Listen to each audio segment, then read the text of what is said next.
ऐसा कैसे निश्चय कर लिया कि भजन नहीं हो रहा? क्यों नहीं हो रहा है? क्यों नहीं होगा? हमारा मानव जीवन वो संपूर्ण शक्ति संपन्न है जिससे भगवत प्राप्ति करनी है। बिना भजन के भगवत प्राप्ति असंभव है। भजन हमारा जीवन। आज हम सुबह साधकों से यही कह रहे थे, लोग जीते कैसे हैं बिना भजन के? विषय सेवन, विषय चिंतन, प्रपंच चिंतन, ये सब बन सकता है, भजन नहीं बन सकता। कैसी बात करते हो? प्रयासरत क्यों नहीं हो? इतना क्यों इंद्रिय और मन को प्रोत्साहन दे दिया विषयों के लिए कि वो भजन के लिए ना बोल दिया कि भजन ना बने तो भगवत प्राप्ति कर? किस उद्देश्य का पालन करने के लिए मानव जीवन प्राप्त किए? क्या उद्देश्य है? क्या रुपया, समाज प्रियता, मान प्रतिष्ठा, ये सब यहीं धरी रह जाएगी। इंद्रियों का दुलार, मन का दुलार, ये नरक की प्राप्ति कराएगा। हम भगवान के निज अंश हैं। हम भगवान के भक्तों के संग से अपने मन को जबरदस्ती बलात् भजन में लगाएंगे। हम अविनाशी भगवान के अंश हैं, हम क्या नहीं कर सकते? ये कैसे कह दिया कि हम भजन नहीं कर सकते? नहीं, बिल्कुल गलत। निरुत्साहित होकर ऐसे वचन ना बोलने चाहिए और ना ऐसे वचनों को सुनना चाहिए। भजन नहीं कर सकते और सब कर सकते हैं। हमारी वाणी है, बोल सकते हैं, तो राम क्यों नहीं बोले? राधा क्यों ना बोले? कृष्ण क्यों ना बोले? मृदु क्यों ना बोले? हितकर क्यों ना बोले? हाथ है तो हम परोपकार क्यों ना करें? पैर है तो हम प्रदक्षिणा क्यों ना करें? हृदय है तो हम भगवान को समर्पित क्यों ना करें? अन्य साधन सब शून्य है। भगवान का नाम जप ही अंक है। जैसे अंक रखने से शून्य 10 गुना महत्व रखता है, अंक हटा देने पर शून्य का कोई महत्व नहीं।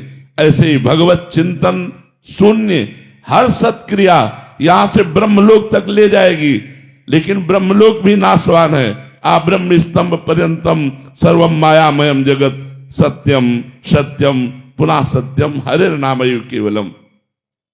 हमें ऐसा नहीं बोलना। आप चूंकि भजन कर रहे हैं, समाज के लिए प्रश्न है, लेकिन बिल्कुल हम इस बात को सुनना नहीं चाहेंगे कि हमसे भजन नहीं होता। भजन होता सिद्धों से है। साधक को जबरदस्ती भजन करना पड़ता है। हम अभ्यास योग युक्तेन चेतसा नान्यगामिना। हम ऐसा अभ्यास इस जन्म में करेंगे, हमारा चित्त भगवान को छोड़कर और कोई चिंतन ही न करे। अभ्यास के द्वारा सब कुछ किया जा सकता है। हम निराश, हताश, उदास ऐसे व्यक्ति नहीं, ऐसे व्यक्तित्व नहीं होना चाहिए। किसी भी स्थिति में, किसी भी कार्य प्रणाली में, किसी भी क्षेत्र में निराशा हमारे अंदर नहीं होनी चाहिए। हमारे अंदर उत्साह होना चाहिए। हम रौंद के फेंक देंगे हर बाधाओं को। हम भगवान के बच्चा हैं, हम अविनाशी परमात्मा के अंश हैं। ऐसा नहीं है कि हम इंद्रियों की विलासिता और मन की भोग विलासिता में ऐसा बोल पड़े कि हमसे भजन होता ही नहीं, भजन के बिना नहीं।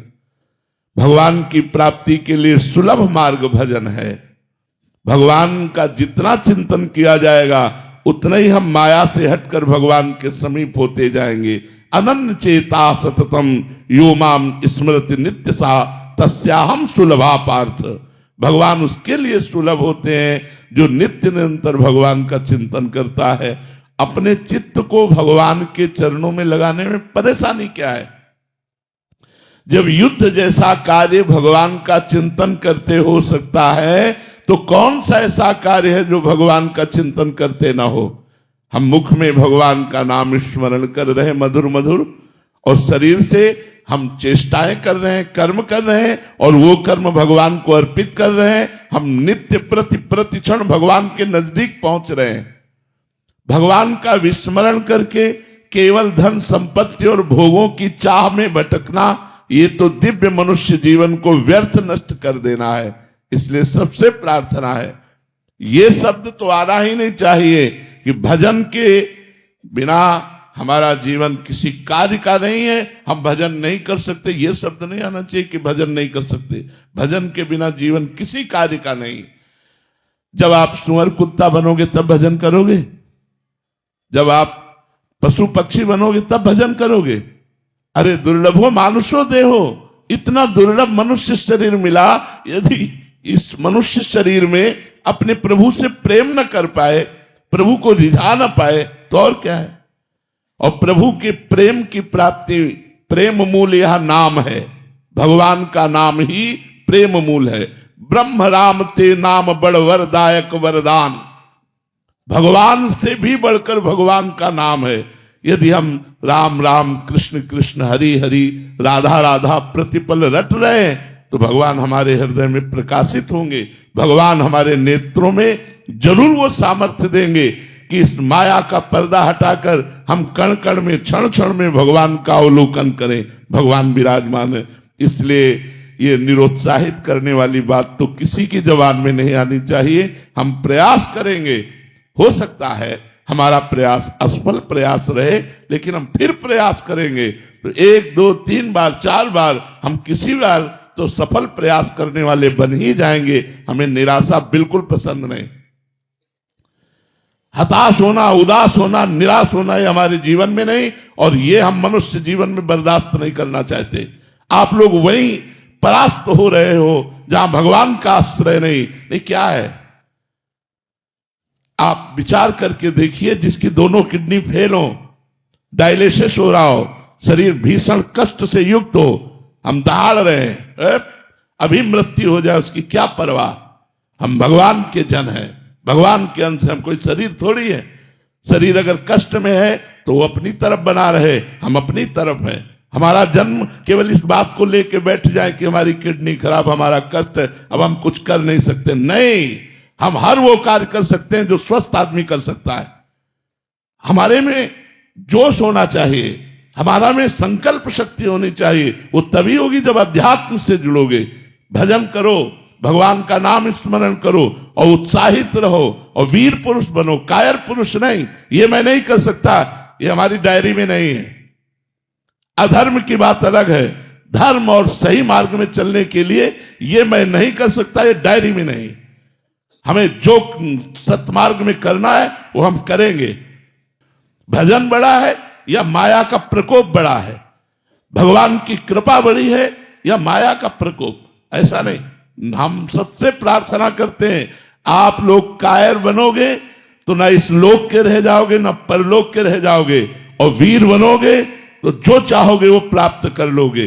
तुम भगवान की संतान हो, महाबली अनंत वैभवशाली हनुमान जी महाराज जिनके चरणों को दुलार करते हैं, उन भगवान के बच्चे हो, उन भगवान के अंश हो। तुम में अपार सामर्थ्य, तुम अपनी शक्ति को जागृत करो और जागृत करके भगवत प्राप्ति करो। जब हम भगवान को अधीन कर सकते हैं भगवान का नाम जप करके, तो और क्या नहीं कर सकते। इसलिए खूब नाम जप करो। जबान हिलाने में क्या जाता है, राधा राधा राधा राधा राधा राधा, इसी से भगवत प्राप्ति हो जाएगी। जो कर्म करो भगवान को समर्पित करो, खूब नाम जप करो। देखो भोग विलास तो लंका में भी बहुत था, लेकिन विभीषण जी ने भक्ति की कि नहीं की। हम वही बात बार बार आपको दोहरा रहे हैं।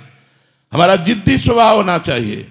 हम जिस कार्य को करना है उसे करके रहेंगे, चाहे लाख बाधाएं आए, मुझे परास्त कोई नहीं कर सकता। अगर हमारा स्वभाव इस कोटि का रहेगा तो हमें कोई परास्त नहीं कर सकता। लंका निश्चर निकर निवासा, यहां कहां सज्जन कर वासा।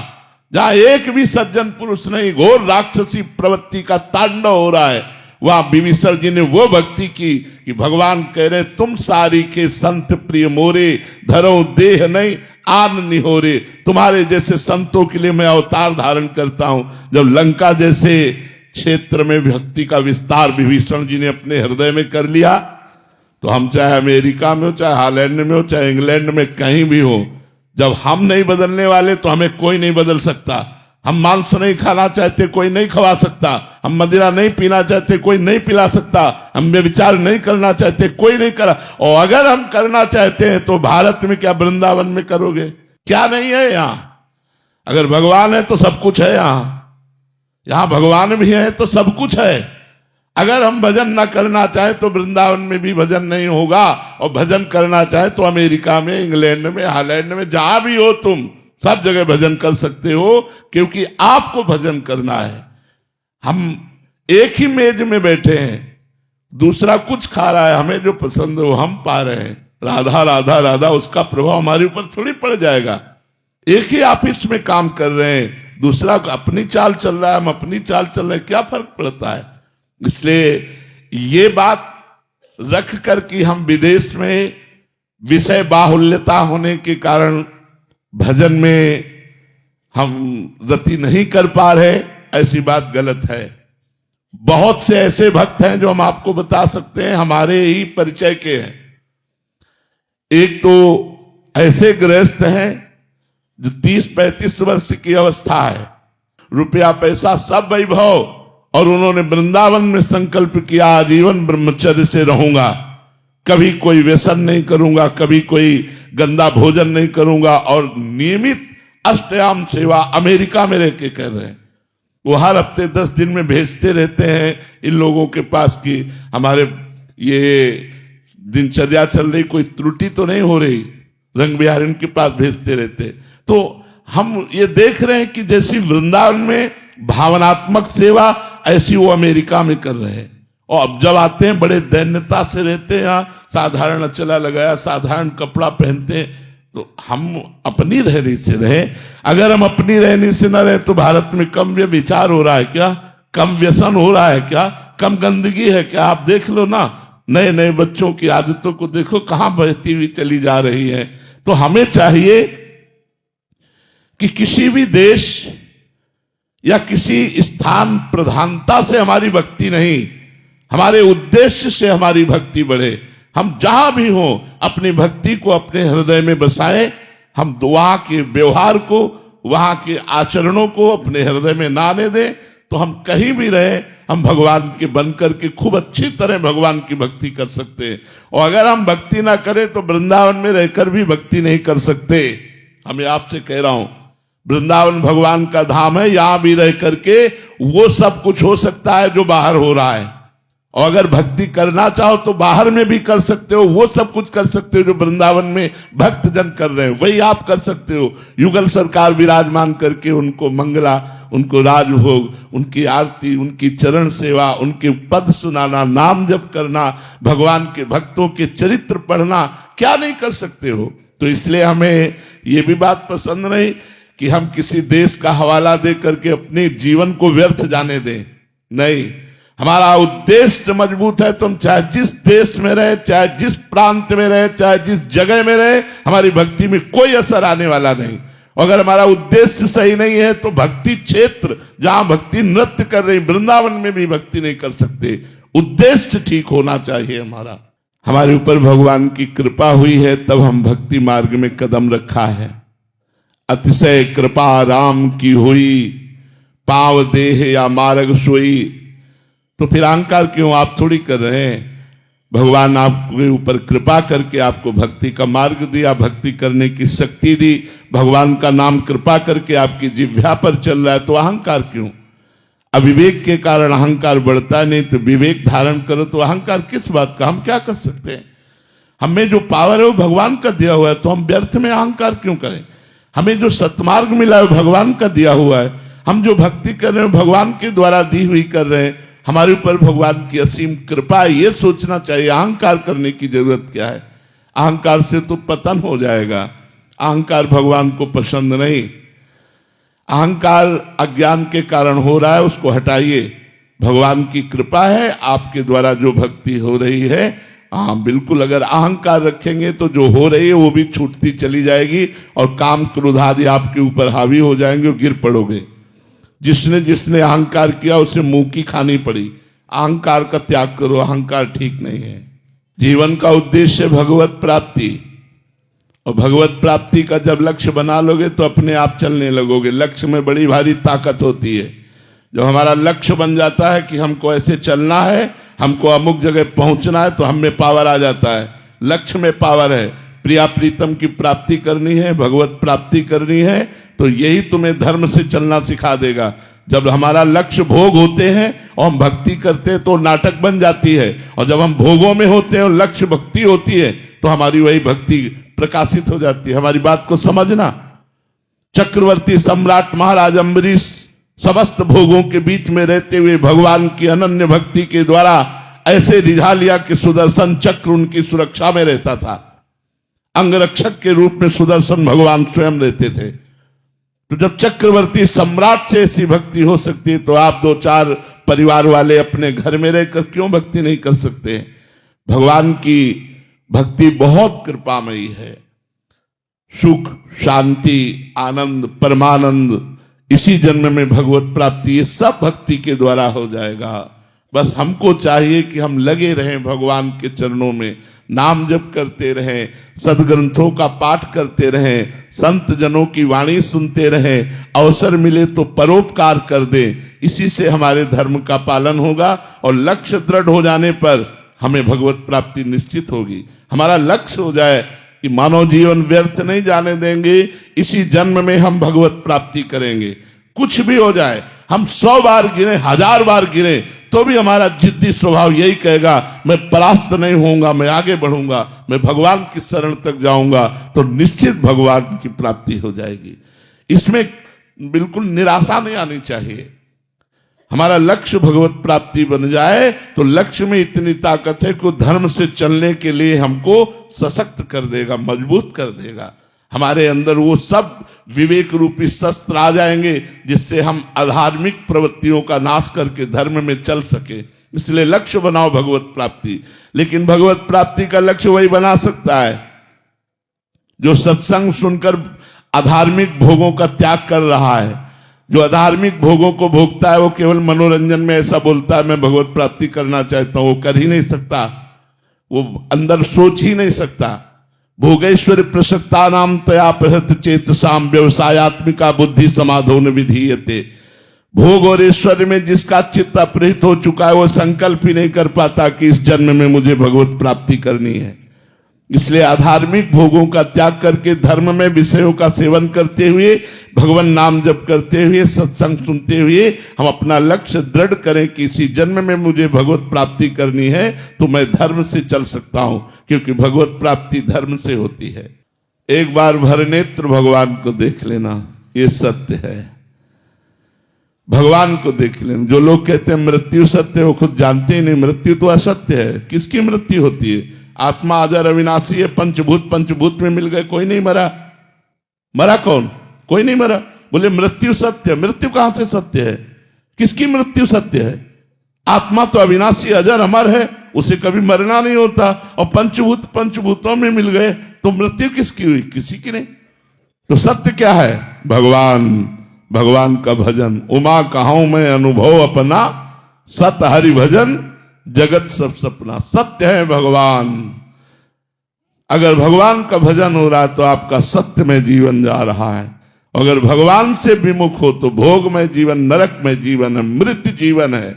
मृत जीवन जिन हरि भगति हृदय नहीं आनी, जीवित सब समान ते प्राणी। वो मुर्दे के समान जिंदा माना जाता है जिसके हृदय में भगवान का स्मरण नहीं चलता, भगवान नाम जप नहीं हो रहा हो। व्यर्थ जीवन है। मरोगे तो क्या लाद के ले जाओगे? बिल्डिंग, बैंक बैलेंस, परिवार, रिश्तेदार, नातेदार, तुम्हारा शरीर भी यहीं भस्म हो जाएगा। 4 दिन की चांदनी देखो, 40 वर्ष व्यतीत हो गए, 50 वर्ष व्यतीत हो गए, पता नहीं चला। अब पता नहीं कितनी श्वासें हैं, उनमें भी कौन सा रोग आने वाला है। कैंसर आ जाए, क्या आ जाए, क्या परेशानी आ जाए, और उस समय भगवान का भजन कर पाएंगे क्या? अभ्यास नहीं किया स्वस्थ में रहकर भजन करने का तो अस्वस्थ अवस्था में फिर भजन नहीं होता। इसलिए यावत स्वस्थ मिदम कलेवरम यावत च दूरे जरा। जब तक तुम्हारा शरीर स्वस्थ है, बुढ़ापा दूर है, भजन करके भगवान की प्राप्ति कर लो। नहीं तो फिर अगर इस जन्म को व्यर्थ में नष्ट कर दिया तो अगला जन्म पता नहीं, नाली का कीड़ा बने, भूत बने, प्रेत बने, क्या बने, कुछ भरोसा नहीं हमारे कर्मों का। जब इतना बड़ा महात्मा एक हिरन के चिंतन में अगला जन्म हिरन का पा सकता है तो हम लोग सुअर कुत्ता बन जाए तो कौन सी बड़ी बात है। इसलिए होश में निरंतर भगवान का स्मरण करते हुए ये बात समझ लो कि हर श्वास, हर मिनट, हर घंटा, हर प्रहर, हर दिन, हर मास हर वर्ष वही सत्य है जिसमें भजन किया गया, भगवान से चित्त को जोड़ा गया। और अगर भजन नहीं किया गया तो हर श्वास व्यर्थ जा रही है, हमारा समय व्यर्थ जा रहा है। इसलिए सत्य है भगवान और भगवान का भजन।